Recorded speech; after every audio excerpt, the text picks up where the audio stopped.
Myself, Dr. G. John Wilson, Assistant Professor, Department of Microbiology, Ainada Jana Imal College, Sivagasi. So, through this video lecture, I am going to share my knowledge on history and theories of cell biology. So, the second UG students of microbiology, they are studying this semester. The core paper is cell biology. So, the code is Y3Z04. So, this is the fourth core paper of second UG microbiology students. In this, the unit 1 covers history of cytology, cell theory, the types of cells, prokaryotic and eukaryotic cells, their ultrastructure, and the differentiations we are going to study. Then the cell wall structure and their functions, plasma membrane, the structure of plasma membrane like fluid mosaic model, the chemical composition of plasma membrane, the functions of plasma membranes. Also, we are going to study in this first unit of cell biology. Through this video, we are going to see, or we are going to deal about the theories of cell biology and the history of cell biology. So first, the definition of cell biology. The biological science deals the study of structure, functions, molecular organization, growth, reproduction, and genetic of the cell is called cytology or cell biology. Study of structure and functions of specialized cells is called cell biology. So the structure and functions of cells, the study of structure is called cell biology. So before going to study about the cells, the cell organelles, so we should know the history of cell biology. How many scientists who were participated or who were observed, who were discovered the different cell organelles. So first, the history of cell biology. So as we know, we cannot see the cells in our naked eyes. So with the help of microscope only, we can see the cells. So the discovery of a microscope influenced cell discovery of cells. So around 1590, Dutch lens makers, they are named Hans and Zacharias Janssen, invented the first compound microscope when they put two lenses together in a tube. So they formed one microscope. So after 1665, English scientist Robert Hooke discovered the cell, and he observed the cell under the microscope from the dead slice of oak tissue. So he observed the compartment, a small room-like structure under the microscope on dead tree tissues of oak tree.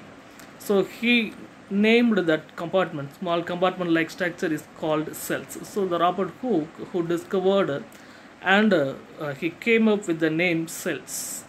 So after Robert Hooke in 1683, Anton van Leeuwenhoek observed the first living cells. So as I told, Robert Hooke observed the cells from dead tissues of oak tree, but Anton van Leeuwenhoek observed the first living cells under the simple microscope, and he named that the organisms are animalculous. So it is now believed that some of living cells he saw were actually protozoans. So the Anton van Leeuwenhoek observed the cells. So the name, the cells which believed that may be a protozoa. So after Anton van Leeuwenhoek in 1838 and 1839, German botanist Matthias Schilden and German zoologist Theodor Schwann viewed the plants and animals under the microscope and discovered the animal and discovered that the animal and the plant both are made up of cells. So after the Schilden and Schwann, 1855, a German doctor, also is a physician pathologist, so Rudolf Virchow, he expounded his famous conclusions that all the cells came out from their existing cells. So cells, uh, all the cells developed only from the existing cells. So he proposed that every living thing is made up of cells, and new cells are formed only from existing cells. These are the conclusion of Rudolf Virchow. So the observation of Rudolf Virchow, Leeuwenhoek, Schleiden, Swan. So these are the observations leads to the cell theory, development of cell theory. So cell theory, all the first the cell theory, there are the three main principles in the cell theory. So the first principles of cell theory is all living organisms are composed of one or more cells. So all the organisms, it may be all the living things, it may be a small or big or simple or complex structure, or in irrespective animal kingdom like plant and animal kingdom. So all the cells, all the living things are made up of cells. It may be a single cells or made up of more than one cells. So living things or the organisms that are made up of a single cell is called unicellular organisms. Examples: bacteria, protozoans like amoeba. These are the unicellular organisms, and the organisms are the made up of more than one cells is called multicellular organisms. So as we know, animal beings and human beings and animals are the human being, and plants are the multicellular organisms. So the second principles of cell theory is the cell is the basic structural and functional unit of life.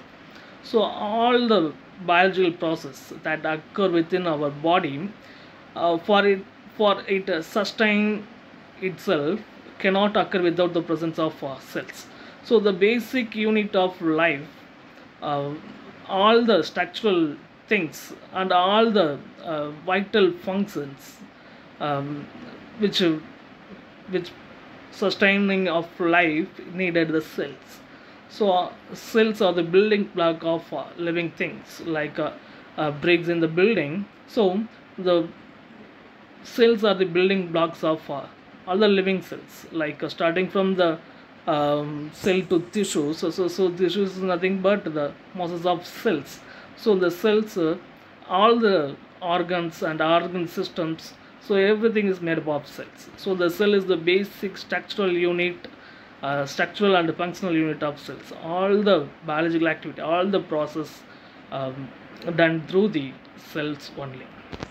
So the third principles of cell theory is cell arises from pre-existing cells, which means the process of cell division, where one cell divided to produce more than one cells. So the cell division process can be different types. It may be like a budding, fissions, seen in yeast cells. So mitosis and meiosis, that is observed both in plant and animal cells. So generally, during the process of cell divisions, a single cell divided into two or more cells, distributing its genetic content among its progeny.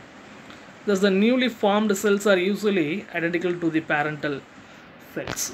So all the cells came out from the pre-existing cells through cell divisions. So this is the third principles of cell theory.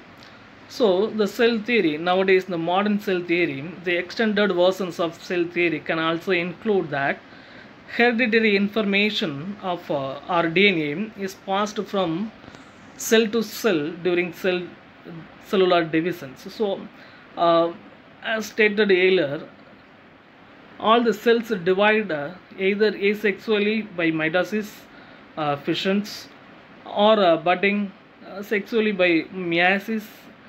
So the process in the parent cell passing on its genetic content or DNA to offspring or progeny. So the chromosome that contains genetic material is passed on from parental to daughter cells in unicellular organisms, as well such as bacteria. So the DNA material is divided into its progeny simply by splitting cell into a process known as cytokinesis. So, all the hereditary information or DNA is passed from one cell to another cell through cellular divisions. So, the second extended versions of cell theory is all cells have the same basic composition. So, as well as all cells, whether unicellular or multicellular or prokaryotic or eukaryotic cells, um, irrespective of size, have to have the same composition of chemical composition or basic compositions. So all the cells are having the same basic compositions. So almost every cell is surrounded by cell wall and filled with fluid-like substance known as cytoplasms or cytosol. So in which many different structure called different structure called organelles, cell organelles are present that each has their own defined functions in cells. So all the cells have the same basic compositions. So the next one is energy flow or metabolism of energy flow occur within the cells. It may be metabolism or it may be biochemical reactions which are occurs within the cells. The energy referred to in this theory, chemical energy produced from thousands of biochemical reactions that takes place inside the cells. So from the breakdown of glucose to the production of ATP by the powerhouse of the cells called mitochondria, all the biochemical reactions produced a great deal of energy within the energy within the each cell that flow from one part of cells, one organelles, part of cells, one organelles to another through the chemical messengers or molecules. So all the energy flow occurs within the cells. So these are the extended versions of cell theory. So the next one is some exceptions are there in cell theory, like virus are considered to be a non-living because they cannot replicate or reproduce despite having their genetic material. So even they have their own genetic material, even though they cannot reproduce or they cannot replicate. So viruses are exceptions to this cell theory. The virus only activated when they infect the host cells. After that only the virus will activate. So the virus is exception from cell theory. So the second exception is the very first cell. Already we told that the cells came from the pre-existing cells. So the first cell did not arise from the precursor cell. So these are the one of the major exceptions to cell theory.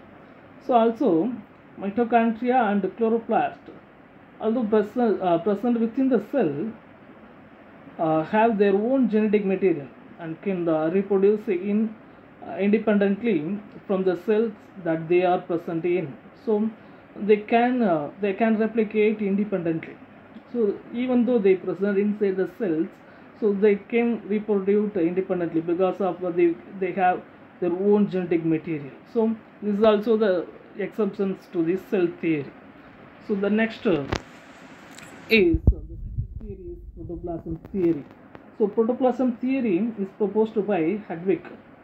So in the year 1892, he proposed the protoplasm theory. The cell contains viscous, colorless, translucent colloidal substance. It's called protoplasm. So in that Huxley, so he came up with a definition. The protoplasm is physical basis of life, which means all the activities that characterize the life is carrying out inside the protoplasms.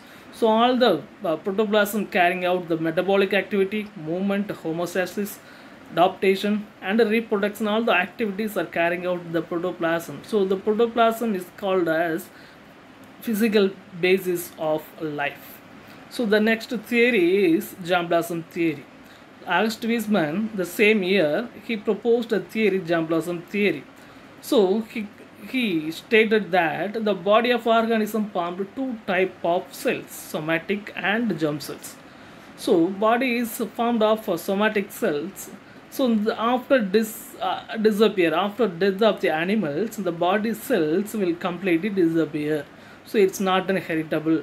So he also stated that the reproductive cells like germ cells so carried their generation from another generation. So uh, is there any changes occur in the germ cells, so it affect it also affected the cells is inherited. So any changes if there is there in germ cells, it's also inherited to the next generation or next progeny. So this is the germ blossom theory, which is proposed by August Weismann in the year 1892. So this is the timeline history of cell biology.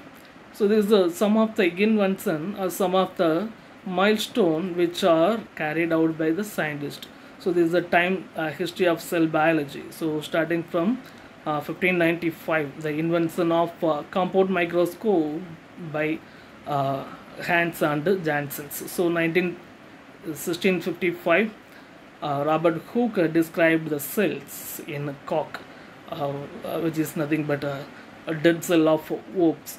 So these are some time scale, time history of cell biology.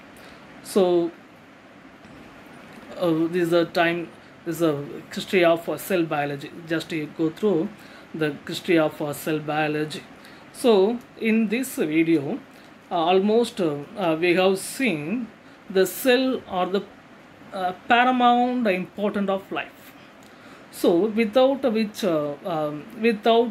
lives is unsustainable. So without cell there is no life. So cell is the basic and structural unit of life. Also we have studied the cell theory and the importance of cell theory and who are contributed the cell theory.